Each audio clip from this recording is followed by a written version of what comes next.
Good evening, everyone, and welcome to Whatcha Playin' Wednesday. Now, I know what you're thinking. This ridiculously handsome person in front of you right now is not Cal. That's right. Cal's taking the week off. He's taking a little rest. So, in true Viking fashion, going along with the theme of tonight's show, I stole the show. No, I'm just kidding. I'm just sitting in for him this week so that he can get that rest. And without any further ado, let's get right into tonight's show. We welcome this evening our fabulous Dam Kinehild. There we go. Hi, Kinehild. How are you? I'm good. How are you? I am fantastic. Thank you for being on the show tonight. I'm really excited to hear about this stuff. I love watching you and the others on Saga Saturdays. You guys have gotten into some really interesting things, and you brought some of that here for us tonight. I'm so excited. Yeah. So this is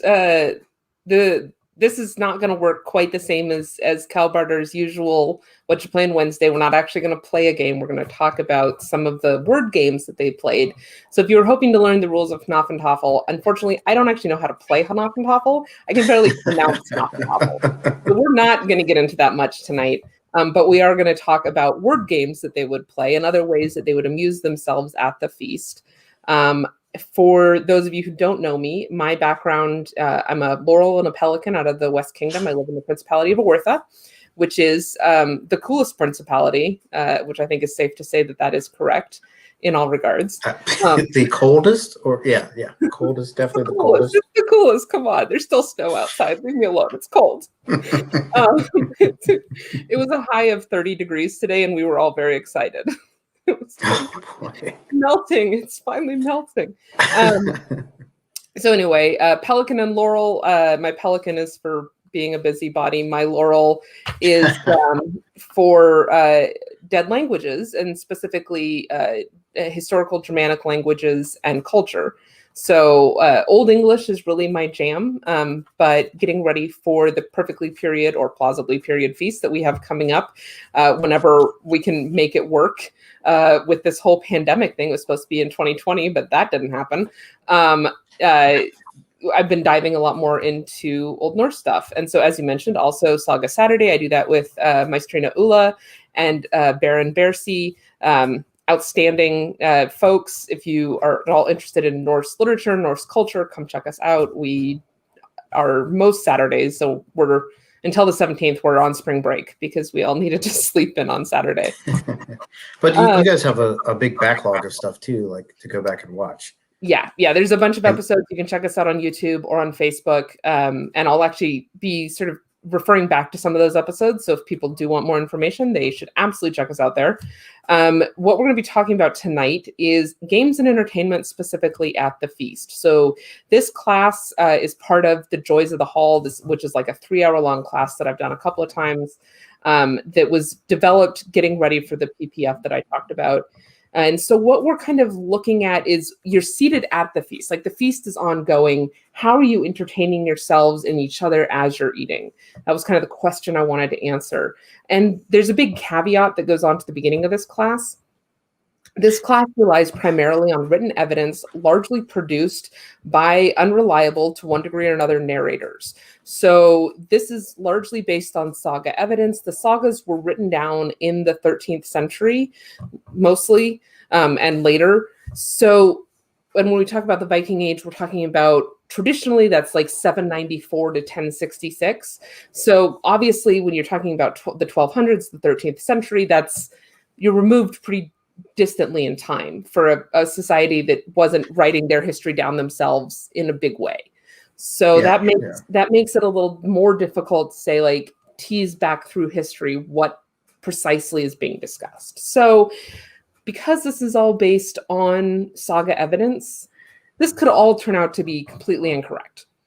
So that's your caveat. And a lot of this, because we're talking about word games and spoken amusements, it's not something that would survive in the archaeological record. So it's not even like with Hnaff where you can be like, well, we've got these game pieces and these boards. We definitely know something was going on. Like, how do you record an argument in the archaeology? Well, you do it by killing somebody and leaving their body. But Hopefully, none of these games get to that point. Well, before we get into the meat of this, and I'm going to get out of here and let you take over, let's go ahead and warn everybody that some of the content in this particular episode may not be for everyone. And please, remember, take this with a grain of salt, that this is all of the stuff that we're talking about tonight is not how you would play this in the modern age, but how they played it then. So if you want to use some of these games, definitely there'll be a few changes that you might want to make if you're going to have it at your SCA, Norse, or Viking feast, right? Yeah, for sure. So one of the things that they talk about is killing insults, and we'll get into that a little bit. You don't want to actually kill people who insult you. That is not being recommended here at all. Just FYI. And also in the comments for both the Facebook and the YouTube video, I've dropped a link to my handout for folks who need that visual component. Also, I'm going to be butchering Old Norse right, left, and center. So if you want to see it correctly, check out the handout. Well, better you than me. And so with that, I am going to sneak over to the side and let you take center field. All right. I'll be back. It was good to see you. We'll talk again. It's great seeing you. Oh, I'm right here. I'm right backstage. All right. Have fun. Yep. Okay, so let's get into it, guys. What we're going to talk about, like I said at the beginning, is, what were you doing you're attending this feast? What were you doing at the feast to amuse yourself, to amuse your compatriots, all that kind of good stuff.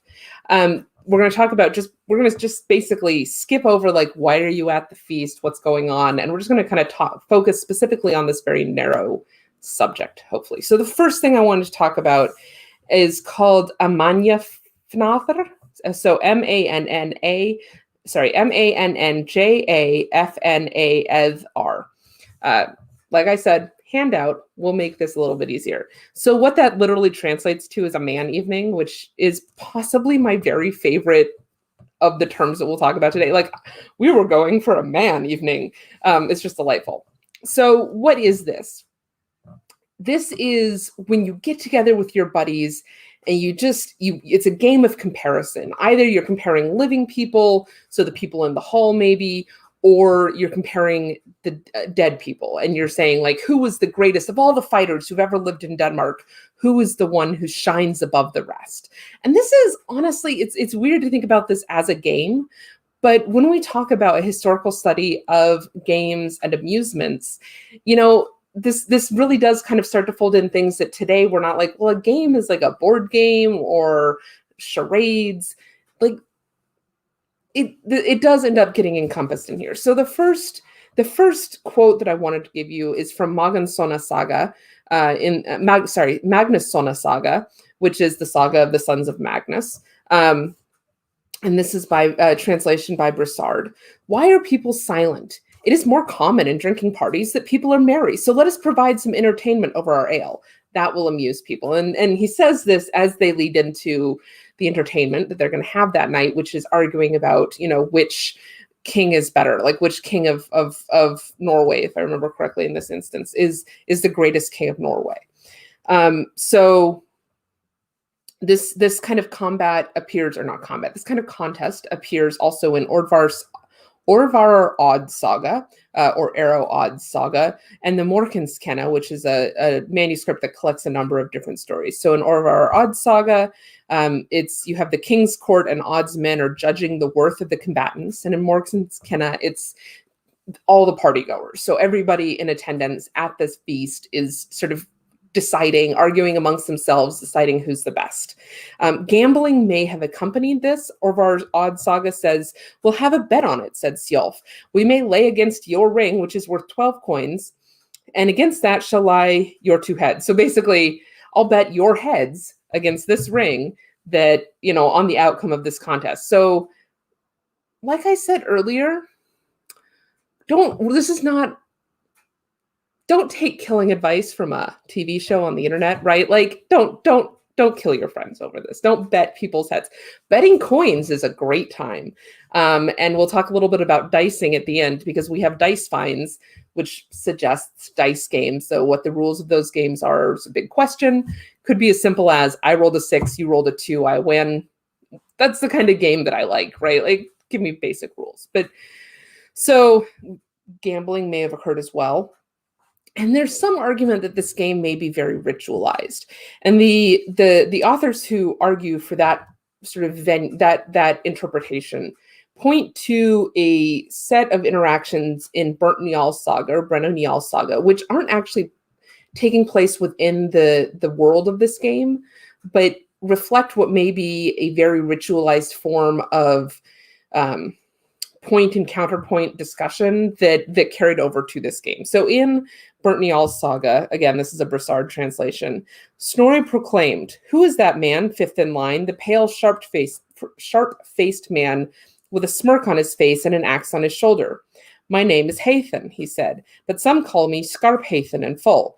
Have you anything else to say to me?" So the first step of this is the initial calling out or introduction. So, you know, I am competing. Actually, hey, Logan, would you be willing to pop back on for a second? Are you okay with that? Sorry, we didn't discuss this earlier. I'm here. So I'm going to be competing with Logan here, with His Excellency Logan. I would, you know, who's that man sitting next to me? You wouldn't be fifth in line. With the dark beard with the white tips, and the yellow on his tunic, and then you would respond, you know, I am Baron Logan Pathwarden of the West. Who, pray tell, are you? Exactly. So we start out with cheesy. I'm like, who is this person who is in this competition with me? And he, you know, and I might identify him by some features, so I'm not just announcing myself to the entirety of the hall, right? And then he comes back with, well, this is who I am, and do you have anything else to say to me? And it's important to note in Brenna Njaal's saga, Snorri already knows who Scarp Hathan is. Scarp Hathan is immediately identifiable to the people of Iceland. He's one of the greatest fighters. You know, his fame has spread far and wide. So Snorri already knows. Just like I already know who Logan is, but I'm giving Logan a chance to set himself up and be like, you know, this is me. Like this is a game. It is a competitive game. There's going to be a winner at the end, but it's also a collaborative game. So the game ends pretty quickly if you don't give your opponent the opportunity to participate. Right? It's like, there's a word here. It's the kind of theater, whose line is it anyway? Oh, improvisation. Improv. Right, it's improv. This is a game of improv. So where in improv you would say yes and, this you're kind of doing the same thing. So I'm giving him the opportunity to carry on the scene. So the next step then would be the claim and defense. And this is kind of optional, and then a counterclaim. So in Morkinskenna, we have King Sigurður proclaims, "I believe, King Eystein, that I am stronger and a better swimmer." King Eystein replies, "That's true, but I'm more skilled and better at board games, and that's worth as much as your strength." So what he's talking about here, he's saying one brother, these are two brothers, one brother is saying, "I'm stronger," the other brother is saying, "I'm smarter," and that's just as good, or better. So here, you know, okay, so we've done the introductions. He said, you know, "Do you have anything else to say to me?" And I could say, "Well, Logan, I believe that I am better at reading. Better at reading Latin than you are." You know, and you could Most say, definitely. You know, sure, that's true, but I'm whatever. That's absolutely true, but I'm better with small animals. That is also true, because I'm spectacularly allergic to cats. So they love me, but I don't love them back. So then you have your introduction, you make your claims and defenses, and that can go back and forward for quite a while. And that's really the meat of this argument, right? Like, you make these claims, you make these defenses. And often you'll see parallels. So Orvar Odd does this where Siolf says, "Odd, were you there? Were you not on Astafel when we won? Shining gold, the berserkers, we bound them. There was a champion, the king's host slain." And Odd replies, "Siolf, you were not there when we watched the mail coats washing in blood, spear points explored in the ring mail. While you would rather get to know the king's hall." So the formula here is name, you were not there when thing. So this is in this poem you're seeing, or in this saga, you're seeing this back and forward, and this carries on for a number of I think there's 17. It's repeated 12 times. So in the stanzas, it's repeated back and forward 12 times. So you see this really strongly mirrored language, and especially because they're doing this in poetry and in verse, it is a very complex verse that would be written on the spot. Having that kind of repetition makes it a little bit easier. So you're not having to come up with, Morgan's kind of has this very similar kind of repetition. And then you also drink. So as you go through this, right, like I make my claim and boast, and then I drink to it, and then I pass the drink to you, and you make your claim and boast, and you drink to that. And then we go back and forth, and we're continuously getting drunker as we do this. This is one of those things. Oh, go ahead. Sorry. So basically what you're describing is what happens at the end of the day at any SCA war. Yes. Just maybe a little bit different, because normally it's oh man, I saw you do this really cool thing. No, I saw you do this really cool thing. Yeah, no, this is exactly what goes on. And I would love to go. There's a really cool Norse style encampment that I've never been in, but I've heard many stories about at Ontir, where they do a lot of Viking games and stuff like that. And I would love to go there one evening and see this done, because you've got some people with huge attitudes, and just like personalities is what I meant. They're not attitudes, but just these huge personalities. And it would be wild good fun to watch them play this game and getting drunker and drunker and drunker. So this continues on until somebody loses. And the way that you end up losing is that somebody finally just concedes. So in Brennan Jarl's saga, you have Scarpathan. Scarpathan then proclaimed, "And now I, Thorkel Foulmouth, sheath your sword and sit down, or I shall drive my axe into your head and cleave your skull to your shoulders." Thorkel sheathed his sword, sat down promptly, and it was the only time either before or after that such a thing had happened to him. So this is him just, at this point, he has no response to give. He doesn't want to die. He's at this point, he's also insulted Scarpathan pretty thoroughly. So the threat of violence is real. But he's finally just like, yep, I'm out. And that's it. And that's the end of the combat. And that's how you want it to end. You don't, it can also devolve into actual violence, and we're going to talk in a second about why and how. But what you really want is it just to end in like, I got nothing else to add to this, and we out.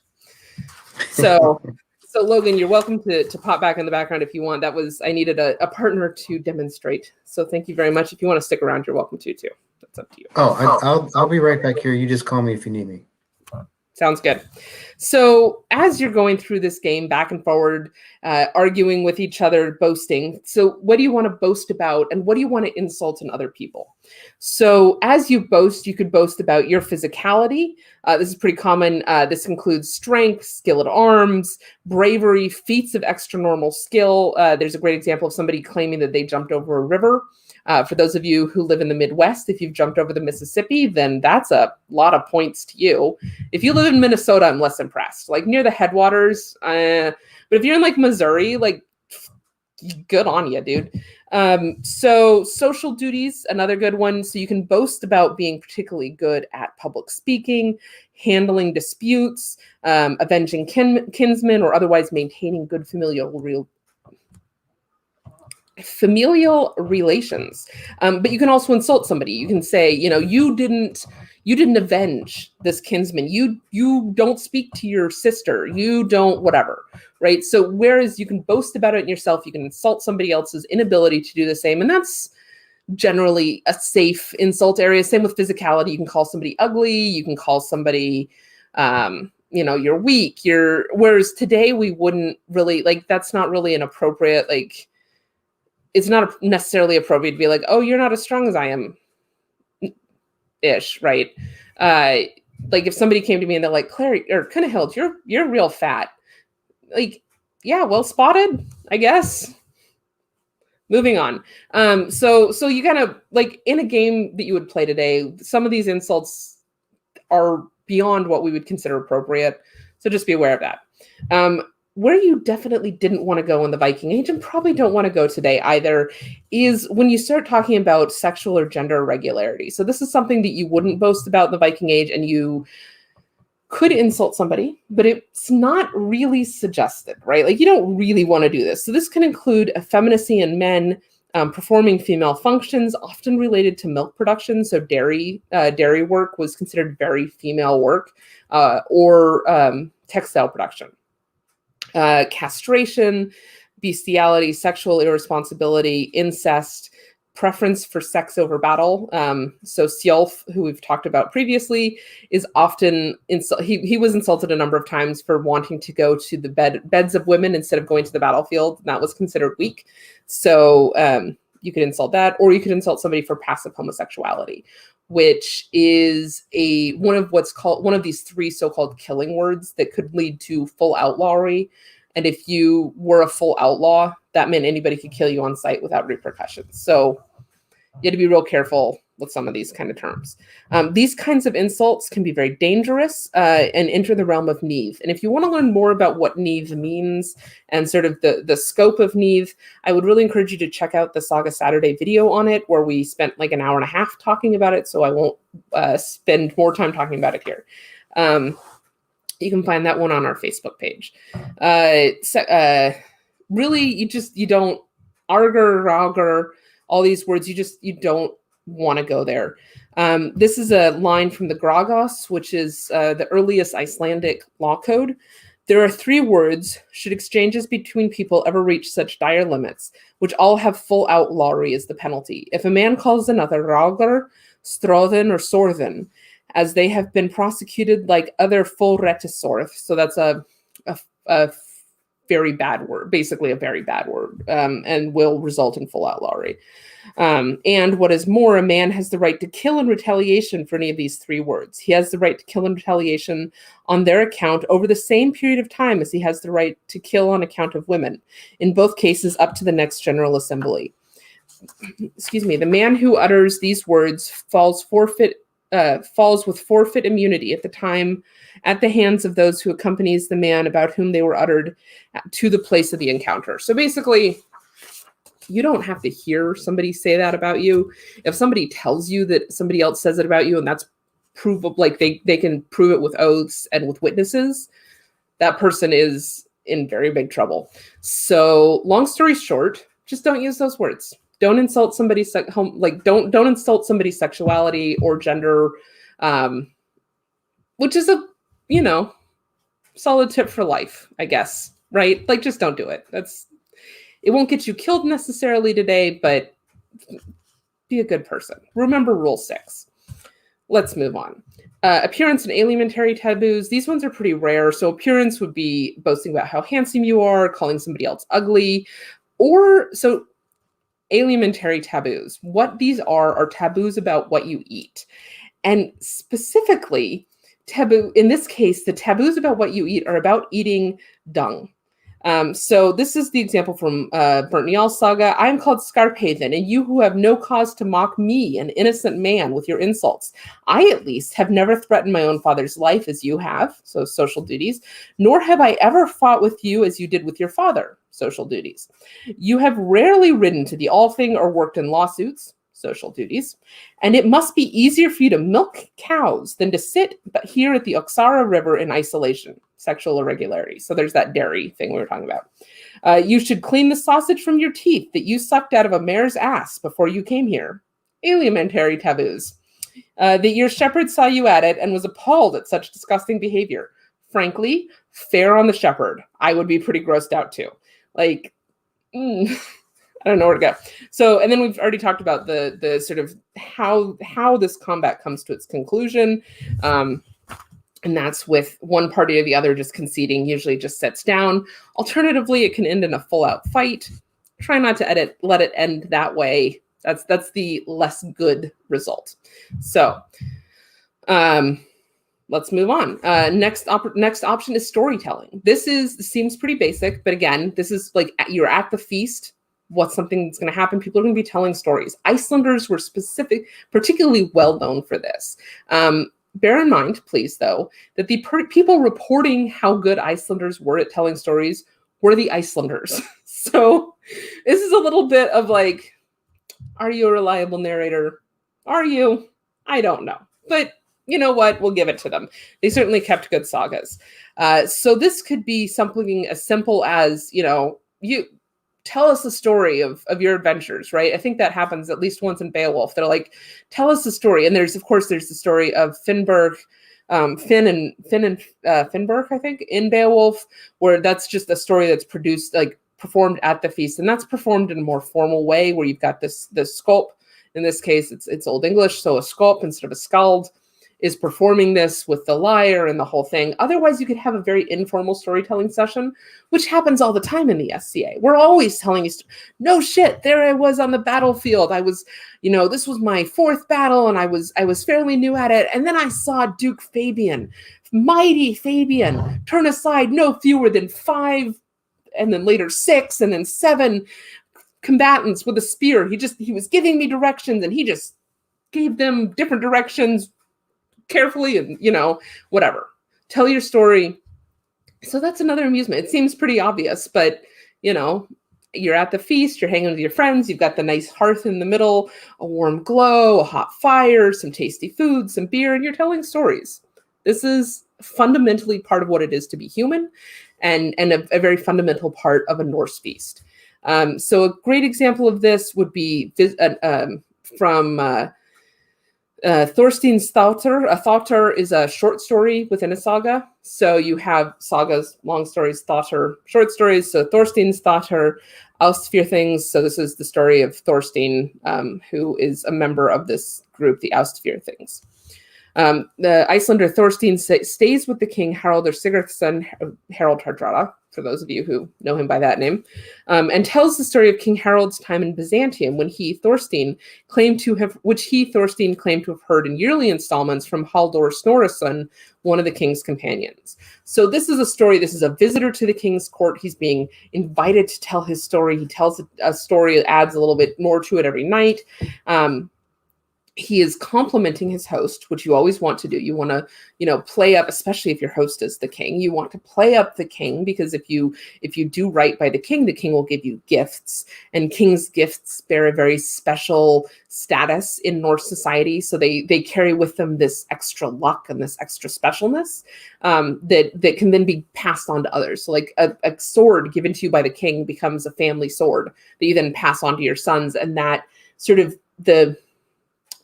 there's a D&D term here, the buff. The buff that the king gave that sword passes with the sword, right? It's very, I don't know if the writers, I don't know if Gary Gygax was a fan of Norse sagas. I would imagine like a lot of themes show up in D&D, so I wouldn't be surprised. But I don't know if he borrowed that concept from the sagas, but it's easily borrowed. So he's getting the story from another person, and he's telling it to the court. The court's probably heard this story 100 times before, but you're all going to hang out and listen to it again. 1, you're getting somebody else's view on it, and 2, you're pleasing the king. You always want to be doing that.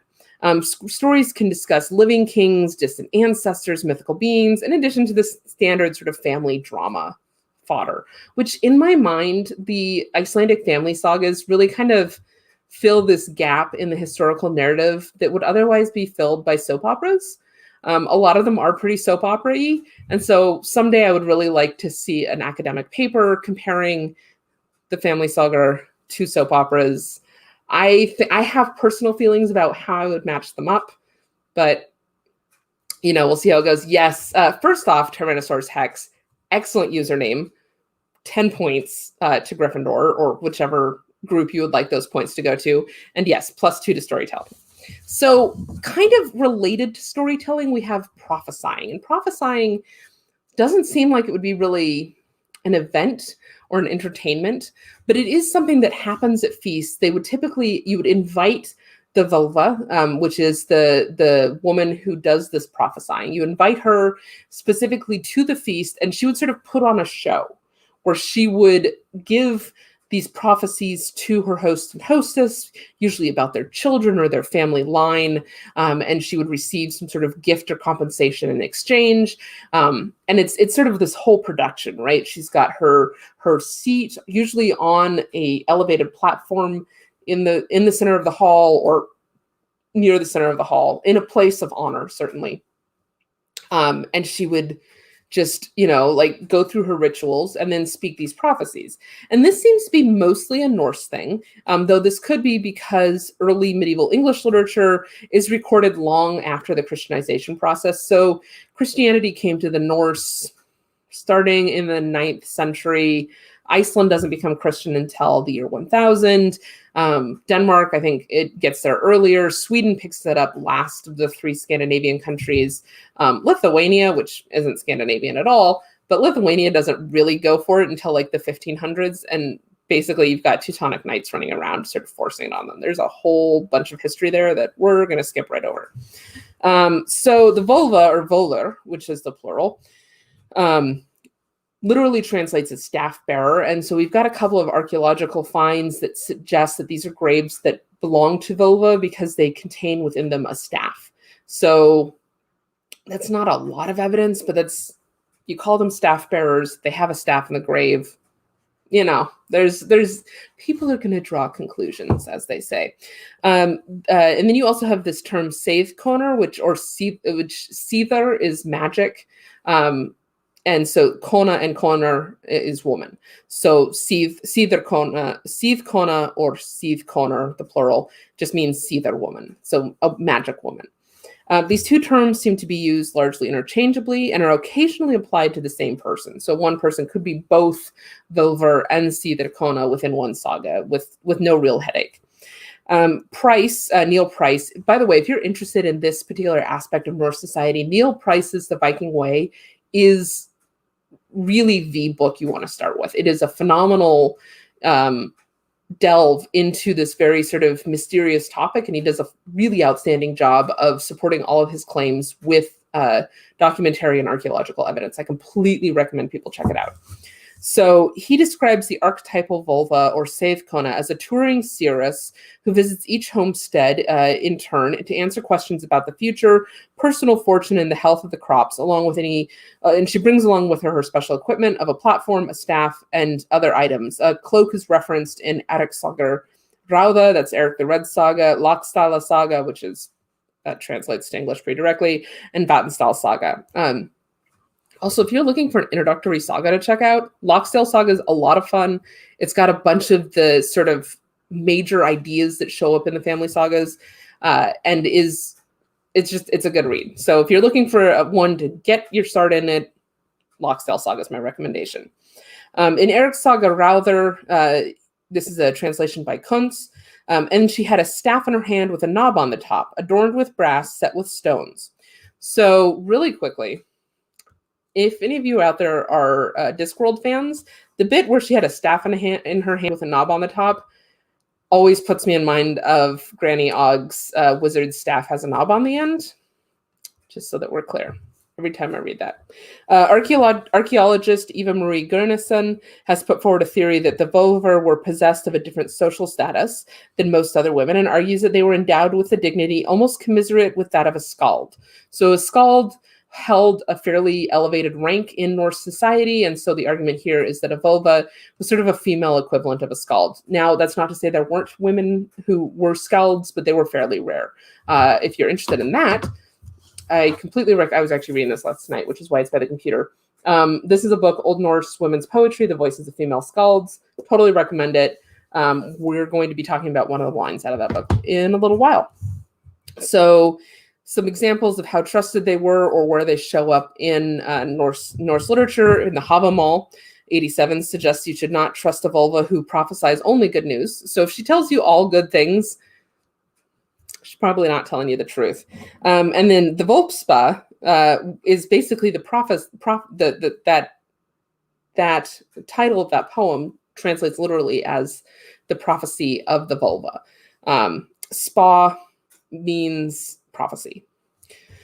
So here you have the vulva Hathor is always the favorite of an evil wife. So when you have vulvas, an evil wife will always like her. I don't Norse weird. I don't understand that quote. Probably should pull it out of my thing. In Vida Glum saga, the vulva Oddbjorg has a reputation for suiting her prophecies to the level of hospitality she receives. For a result, the special care is taken to welcome her appropriately. So why would you do that? There's this possible belief that prophecy when spoken creates prophecy. So like if you're, and you'll go back and watch the Saga Saturday episodes on Yule and we get into a bunch of this, but basically if somebody was speaking prophecy, they were making it a prophecy. So you didn't want somebody to say, I prophesy that your hair will turn blue, because even if they hadn't received any sort of divine inspiration that your hair would turn blue, suddenly they are prophesying. They're making this specific statement, and that meant that at some point in your life, your hair very well could turn blue. It's a little bit the observer's paradox, for those of you who know what that is, where, as an observer observes something, they change it, right? So in this case, if you hear a prophecy that your children will all die young, will you stop taking the necessary care to ensure that they don't? Or will you just be like, well, it's prophesied that they'll all die young. Fate will happen. And fate holds a very strong influence on Norse society. So if, fate says that they'll all die young, therefore, what can I do to fix that? Fate is fully fixed. Weird, but full of rod. That's Old English, but whatever. So make of that what you will, I guess. The standard rubric for obtaining the services of a vulva appears to have been you invite the vulva, the hospitality in the form of a feast or sometimes more explicit payment. You want to make sure that she is happy and comfortable so that she says generally good things, though not only good things. And then you prepare the materials, you raise her platform, you put a chair on it for her, and get that ready. Price argues that a primary element of the vulva's performance was the Seithjallar, which is a ritual platform that the performer climbed on to carry out the ritual. And it's really quickly that Seithjallar doesn't just show up with vulva. There is an instance, I want to say it's in, I've forgotten which saga, but there's a saga where you've got this brief diversion into this family of witches who are off causing problems for the neighbors, and they have a platform as well. So that platform element seems to be more about the magic than just about prophecy. And from this Seithjallar, the performer and their assistants may have employed songs or chants, which again, the songs and chants show up in that other saga as well, to summon or possibly bind spirits to protect the performer and or provide information. It's important to note none of these songs or chants have been recorded, just references to them. So we really have no idea what the contents were. Were these specific statements? Were these just sort of vocalizations? It is completely unknown, unfortunately. Either during or after the recitation of these songs and chants, the performer would then pronounce their prophecies. Based on the incidents in the sagas, I assume that the full performance of the vulva's ritual was held only on special feasts or feasts where she was a guest, but not the guest of honor, or was already there for some reason. And at that point, she might sort of pronounce the fortunes of people at the party, but not go through the whole performance. So in this case, she might just catch people at the side and be like, I saw that your son's going to die next year, FYI, and then wander off, which I assume made her a real treat to have around. There's certain amount of debate about the sobriety of the performer at their rituals. So a couple of these graves that I mentioned that had elements that suggest that these were vulva also contained henbane seeds, which are, going to mess you up a little bit. Cannabis is identified at the Osberg burial.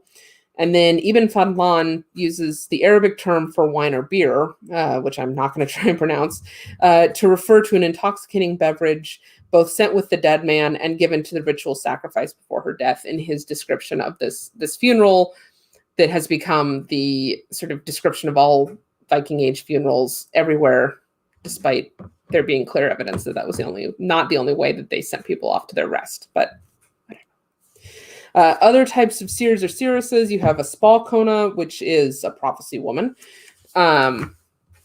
You could also have men a little bit, but male practice of Seether gets into this really tricky area. Again, I would recommend you go check out the Saga Saturday videos on gender. So Odin practices Seether, but he can get away with that because he's Odin. Mortal men, it gets much trickier, and you kind of get into these areas where it's like this is a little crossing the line in what's appropriate. So you could have a Seethermother, which is literally a Seetherman. It might refer to either sex. Mother can be okay. So mother can mean a man or a woman. It's sort of like in Latin. When you want to talk about a group of people of multiple genders, you use the masculine plural because it's not really masculine. It's more to say, like, this is the standard and this is the deviation. So you have the masculine endings, the feminine endings, and the neuter endings. So if you have a bunch of different, you use the standard because why bother figuring out all the deviations and counting that? There's a bunch of them. There's at least one standard. Put it in that group. When you've got a bunch of women, then you use the feminine ending. If you have a bunch of neuter objects, you use the neuter ending. Really quickly, grammatical gender does not equal human gender or gender expression. But that's a much different and more complex conversation than we're having here. So we're going to walk away from that before I go down that road. But basically, mother can mean just sort of human, but it also can mean specifically male. It can refer to women, but it doesn't typically refer to women. So yeah, Seethermother. And then the other one is Spalmother. And this typically refers just to men. And this is prophecy men. Spa, again, prophecy, mother, man or person. Other types of predictions, you have some non-magical individuals who are sometimes just sort of struck by the need to express prophecy in the hall, usually while they're drinking. Can't imagine where that comes from. And typically while they're boasting. So whether these are true prophecies or just boasts that happen to come true is left to the interpretation of the reader. Burnt Njál's saga, Skarphéðin, again. I think you look very ruthless and formidable, but my guess is that you'll have exhausted your store of good luck and that you have not much longer to live. Oh, sorry, that's Snorri to Skarphéðin. Turns out that kind of comes to be true. Skarphéðin responds to Snorri, that's a debt we all have to pay. However, it is more necessary for you to avenge your father than to make such prophecies about me. And he does use the word prophecy there. If you look at the Old Norse, it's spal. So Skarphéðin basically responds to Snorri saying, yeah, we all got to die, buddy. But some of us were fulfilling our familial duties. Others have not. So we're back to that man-evening business. So next type of entertainment, singing and poetry. Like I said, we don't really know what Viking Age music sounded like. There are some archaeological finds of little flutes. There's a bowed instrument from Hedeby, which I have never been able to find a whole lot of information about, but it looks vaguely violinish, and I really do want to know a lot more. There's some information we can garner about at least what would be available to a border region like the area Hedeby is in by looking at continental Europe. Well, okay, Hedeby's on the continent. Frankish, so the Frankish territories, the Franks produced a lot of manuscripts, lots of pictures of daily life, that kind of stuff. So we can get an idea of at least what would be available to Viking Age Scandinavia from those kind of images. And those do include some sort of bowed instruments that are held like you would hold a modern day violin, but usually lower on the shoulder. So that suggests, and then of course you have harps. Oh, you do. Bradley, if you happen to come across that, let me know because I would love to take a read. We don't know how they were tuned. We don't know how the lyres were tuned. We don't actually know how the lyres were played. Was it like, were you plucking multiple strings? Were you plucking one string at a time? we unfortunately just don't have that information. We don't know what kind of scale they used. So did they use what we would consider today a pretty standard scale? Did they use a scale more like what we would today call a klezmer scale? It's a big question mark, because how do you record music in a period before the phonograph? So I guess that's one of those things to put on the list. If you ever develop a time machine, portable recorder is high on my list of things that I have. I want pictures. I want recordings. I'm going to want a grammar, so you're going to need to take a linguist along. Talk to me after the show. I got requests. So in Old English, the performer would be called a skop. In Old Norse, it's a skald. These are court poets who serve as members of the Lord's household. With the Old English stuff, the early medieval English, there is a guy named Seth Lehrer, noted scholar in Killjoy, who argues that the office of skop is really, in post-conversion England, so post-Christian England, really doesn't exist. And he notes that outside of references in poetry, there's no clear written evidence of the office, or even for proclaimed poetry. However, I would note, so there is the canons enacted under King Edgar, so that's 10th century, 959 to 975, includes a requirement, a stricture, that says, we enjoin that no priest be an aleskop, an ale poet, nor in any way act the gleeman, which is a gleeman is an itinerant poet, with himself or with other men, but be, as it becomes his order, wise and reverend. So proof that I would never be a monk. I mean, there's other more obvious reasons, but I like to wander around singing, so I'm right out. But ealuskop, literally ale poet, aleskop, is it just such, are we not all ealuskops at some point in our lives? We all get a little drunk, we sing the moose song, nobody can stop us. And I've made Logan giggle. Additionally, we have the law of the Northumbrian priests. This was written in the 11th century, 1020, 1023, somewhere in there, which says, if a priest loves drunkenness, or becomes a gleeman, or is being an aleskop, let him make bot, which is compensation. Let him make compensation for it. So again, here we're saying, if you've got a priest who's running around singing, being an itinerant poet, or getting drunk and singing the moose song, he is got to make some sort of payment for that. Like, I mean, really, if any of us get drunk and sing the moose song, we all owe our friends a little bit of like cookie or something. We all have to make bot. In the Norse context, the skald was expected to be versant in the three major forms of skaldic poetry: the dropa, the floker, and the lausvisa. So a dropa is a series of long stanzas, usually composed in drotkvit, which is a very special type of alliterative verse, which you'll want to find Baron Bercy and get him to explain it to you, because I don't actually understand it that well, except to say that it is unspeakably complicated. And you're doing alliteration. You've got to have 3 words alliterating in each 2 lines, and there's a meter, and what kills me is they're doing this on the fly.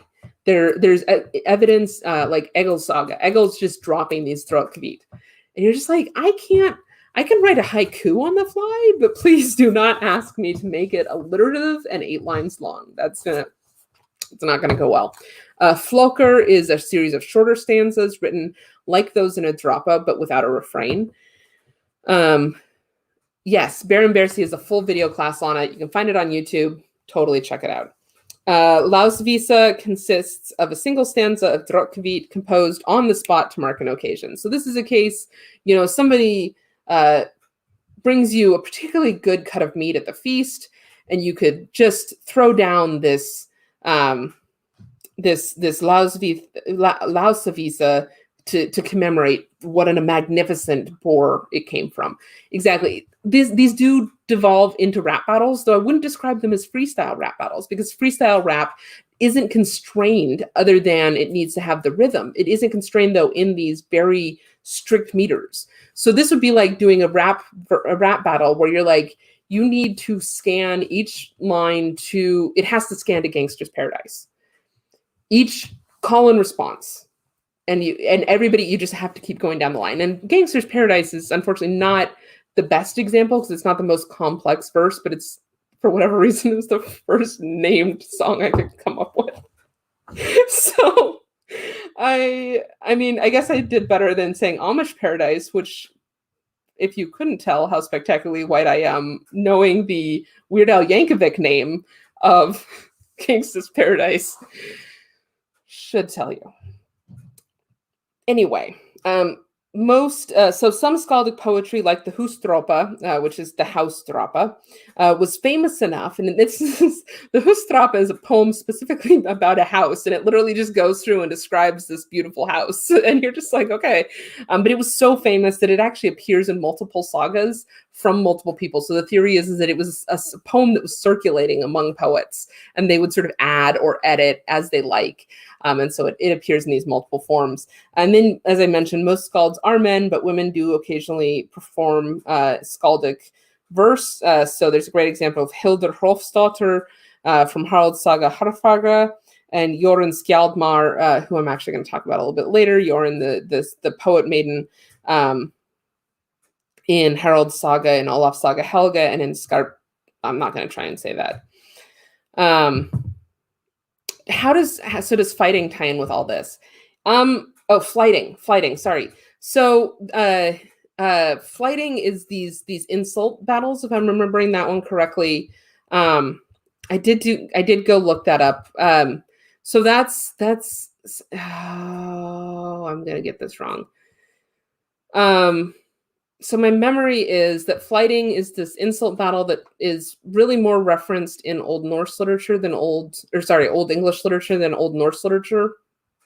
And it does kind of tie in with all this in that, at the feast, you get into one of these insult battles, throwing poems back and forth at each other, just like you didn't want to, the insult thing gets tricky because you didn't want to go so far that you've really caused a problem, because that's being a bad guest. And you never, if there's a rule in early Germanic society, it is do not step outside societal expectations. And when you are a guest, the expectation is that you will be a good guest. Just as the expectation lies on the host, that the host should always be an excellent host. They should always make all their guests feel welcome, offer to take care of their needs. If somebody comes to your door and knocks on the door and says, it's freezing cold outside, I need somewhere to sleep for the night, the sort of the laws of hospitality say that you have to invite them in, and you can't kill them in the middle of the night. Very important that. And the same thing though as a guest, like if you've been invited in, now your responsibility is to help maintain the atmosphere. You want to be, if you're at the feast, you want to be a friendly person. You don't want to sit and sulk in the corner. There's a whole Visaglum. There's a character Visaglum about whom is a whole saga, who is particularly notable because he's always a terrible guest at feasts. Who glum here, just like the English word glum, right? He looks glum, and so he's just this really unpleasant human being to have around. So you don't want to push the insults so far that you're going to devolve at the feast into fighting, because that's definitely a no-no. And there's at least one source I read. It was not a primary source though. So this was a book about feasting in Anglo-Saxon society. And they mentioned, so in that book, they mentioned that all the weapons are collected at the beginning of the feast and then returned at the end, but they don't cite to a primary source. And I haven't been able to find any saga evidence for that. So I'm not sure about that one. But hopefully, Bradley, I've kind of answered your question by dodging it entirely. Poetry is associated with the lyre, of course. Bridges and other elements of the lyre have been found in graves in Sweden, Norway, France, Germany, the Netherlands, and England. It's a stringed instrument with a box or bowl-shaped body and two arms extending up to a top. So, right, it's a sort of long, I guess I should do it this way. It's sort of that shape, right? And then you have an opening here, and then there's the body of it down here, and the strings run the length of the instrument. It's probably plucked, maybe strummed. There's no real evidence for bows, so probably not a bowed instrument. And the lyre finds in England tend to be largely pre-conversion, though this is interesting to me because the mention of the lyre does survive. Beowulf is a great example. We have Skop Hwilam sang Hador on Heorota, thar was Heltha Dream, Duguth und Unlutul Dena and Werera. And then the minstrel sang, filling Heorot with a head-clearing voice, gladdening that great rally of Geats and Danes.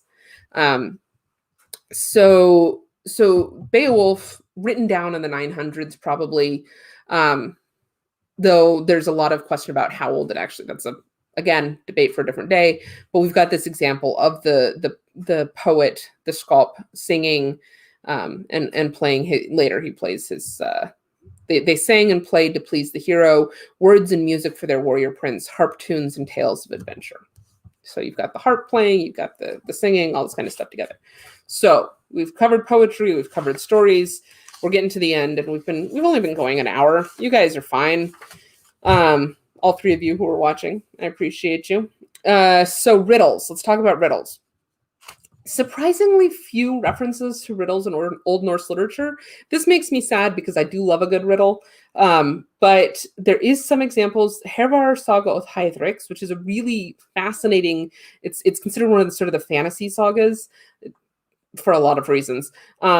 And also, if you like Tolkien, go read Hervar Saga of Heidreks, and you will see quite a bit of influence that this saga had on Tolkien, including Mirkwood Forest and a number of other spots where you're like, see what you did there. See what you did there, JR.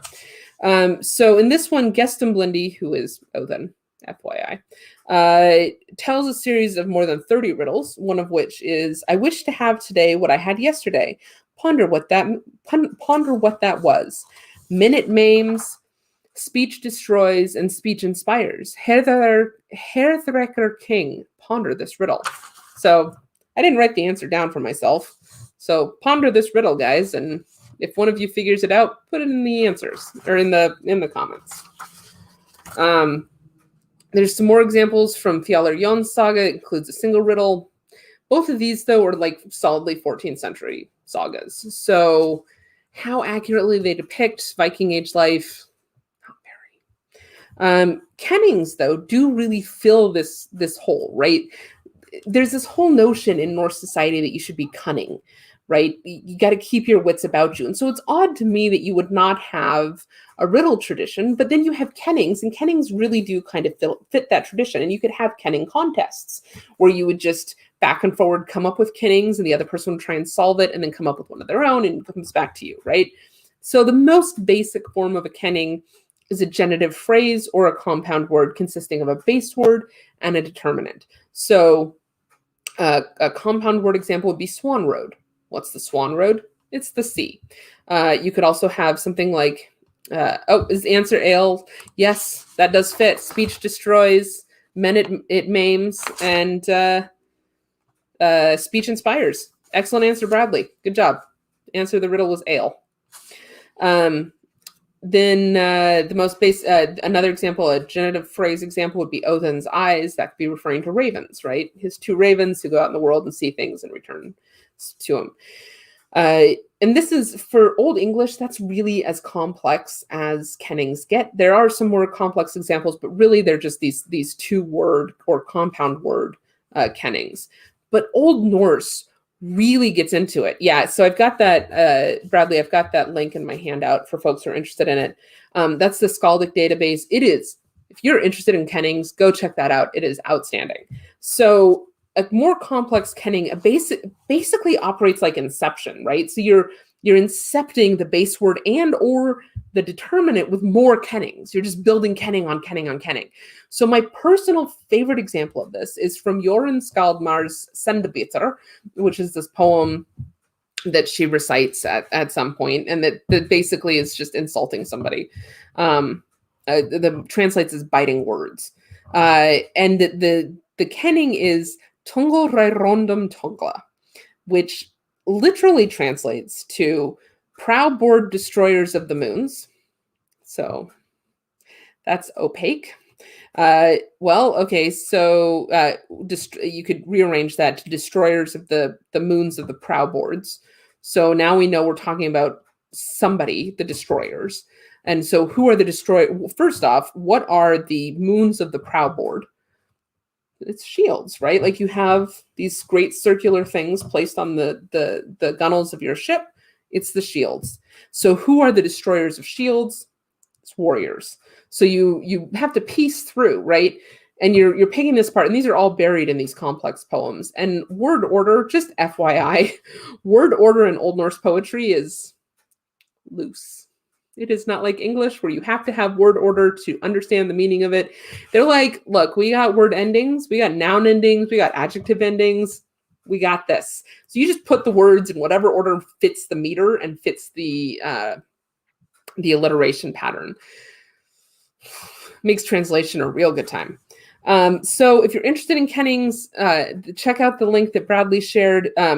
Really quickly, most common, using that link, I came up with the top 5 most common answers to kennings. So if you're ever on a kenning contest, just start picking one of these. Number 1 most common answer is man or male. This comes up 1,541 times. But this is also a really broad category. So this includes warriors, seafarer, all sorts of different things, right? So that's lending to this broad answer. Battle, 600 times. Gold, 413. A chieftain, leader, king, prince, or ruler, 373. And a ship or boat, 346. Rounding out the top 10, I think, were women, the sea, possibly ale, and probably more sea themes, or gold, or battle. Probably weapons is in there too, right? Like, but this really kind of tells you about what was the focus of Old Norse poetry. Fighting, drinking, gold, women, the ocean. And that was life. That was life as understood by Old Norse poets. Not a rough life, frankly. So if you, like me, love a good riddle, where you want to go is the Old English tradition. You have not only the Anglo-Latin tradition of riddles, which includes St. Aldhelm's riddle book, and there's another really good one, as well as the Exeter riddles, which are, frankly, my personal favorite bits of any early Germanic poetry. Like, I love Beowulf. I love Beowulf. I have a wonderful memory of driving around Iceland with my father as it rained and winded and snowed outside, and we've got Seamus Heaney on audiobook reading us his Beowulf translation. Like, I love Beowulf, guys. But here's the thing. The Exeter book riddles are just, they're funny. They're like real snippets of what you imagine people like to be like. So this is riddle 25. I'm not going to read you the Old English because like I said, we've been going for more than an hour. I am a wondrous creature for women in expectation, a service to neighbors. I harm none of the citizens except my slayer alone. My stem is erect. I stand up in bed. Harry somewhere down below, a very comely peasant's daughter, dares sometimes, proud maiden, that she grips at me, attacks me in my redness, plunders my head, confines me in a stronghold, feels my encounter directly, woman with braided hair, wet be that eye. It's an onion, guys. Get your heads out of the gutter. Right? So there's that one. That one's, and there's a number of those, right? Some of these riddles are very religious. Some of them are very serious. But then you've got the onion one. And then this is my personal favorite. A creature came where many men sat at council with wise hearts. It had one eye and its ears were two. It had 2 feet and 1,200 heads, a back and a belly and 2 hands, arms and shoulders, 1 neck and 2 sides. Say what I am called. It's a one-eyed seller of garlic or onions or other allium. And this is just, sorry, we're going to go on a little diversion here. So this is actually, it has its roots in an obscure Latin riddle book, the Enigmata, written sometime in the 4th or 5th century by a Roman named Symphosius. So I like to imagine, right? You've got this riddle, some legionnaire hears this riddle, he gets sent off to the very limes, right? The very borders of the Roman Empire. He's sent off to England with Constantine or somebody, and he's stuck out there and he's sitting around the fire telling this joke to his buddy, and maybe like the local Celtic servant hears him and is like, okay, no, actually that was a pretty good joke.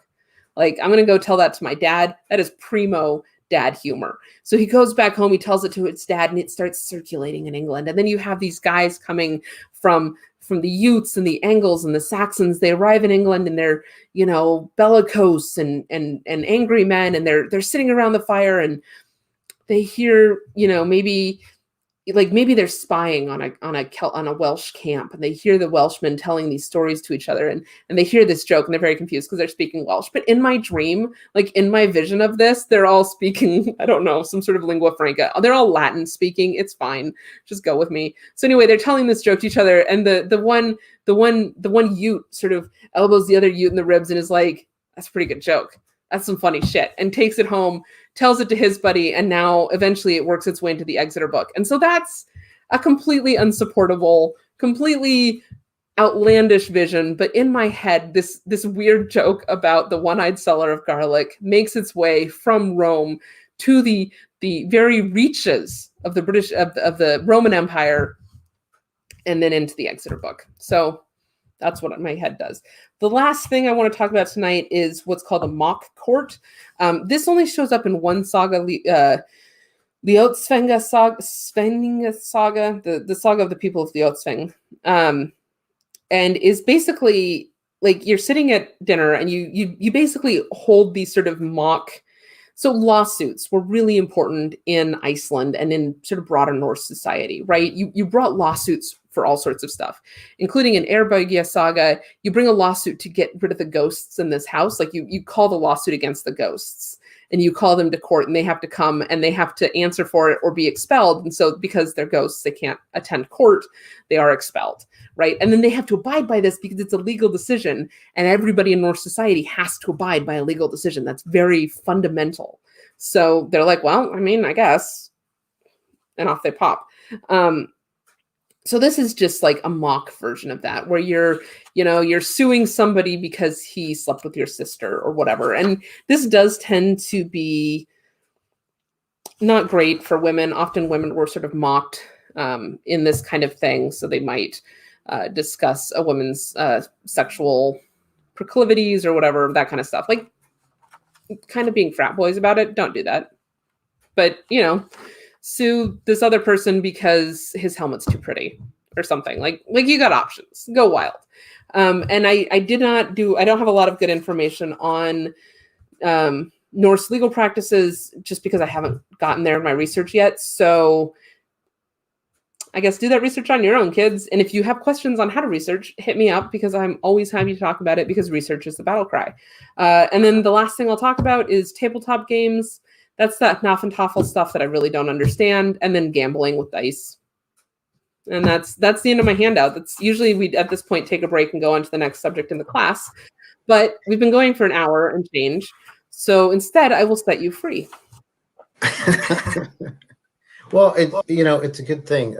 First off, that was a fantastic class, very engaging. And we're going to have to talk a little bit more about some of those things because we need to plan an event. Yes. With all of those things. You handle all of those things, and I can handle all the gambling and dicing and tabletop stuff. And I think we could put together a pretty good Norse event. I'm getting a lot of practice with this PPF thing, so I am there all day, any day. Anytime. Well, thank you so much for being on the show. I think we did Cal proud. I hope so. We didn't burn the ship to the ground. I kept the swearing to a minimum. Yeah, well, he knows that when he has Westies on this show, that he just has to give up on that. So thanks once again for being on the show, Cal. Thank you for letting us come on and hijack your show. I had a lot of fun, and hopefully I will see all of you out there tomorrow evening for my show, Ask the Knights Live, starting at 7:00 Pacific Standard Time, right? And Kinehild, when is your next Saga Saturday coming up? We are up in. We've got another weekend off this weekend, and then the 17th we will be back. Bradley, if you look at the handout that I put in the top of the comments, it's got my email address at the top. I guess I can just type it here. No, you make him look at the handout. You I prepared think it. everybody should check out my handout just because everybody should check out my handout. But Great. yeah, Saga Saturday. It's the 17th is the next one, and our next 2 episodes are going to talk about Egil's saga, which is one of the great sagas. Egil is like the Vikings Viking. He is, I don't want to say like the perfect Norse man, but he gets pretty close. Like he's an ugly bugger, but he's pretty cool. He's also got, there was they think he had this deformity of the skull that made his skull extra thick, and so he repeatedly gets hit in the head as a child and is like fine, walks it off. And the reason he was fine when he should have died was because his skull was literally like 2 to 3 times as thick as a normal human skull.